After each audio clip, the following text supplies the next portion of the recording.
لپتاپ جدید ایسوس با سیستم خوشبو کننده. سلام رفقا. ایسوس از لپتاپ جدید خودش با نام ادلبوک 14 رونمایی کرد. این لپتاپ دارای سیستم خوشبو کننده هستش.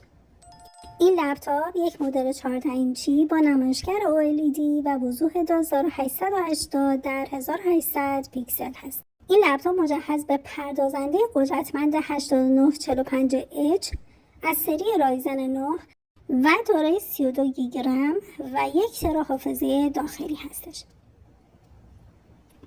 این لپتاپ در پشت نمایشگر خودش دارای یک سیستم خوشبو کننده است که میتونه رایحه مطبوعی رو پخش کنه. توی این لپتاپ از رایحه‌های مختلفی استفاده میشه و هر وقت قرص خوشبو کننده اون تموم بشه کاربران میتونن اون رو جایگزین بکنن. این خوشبو کننده ها توسط برند آناسوی ساخته شده.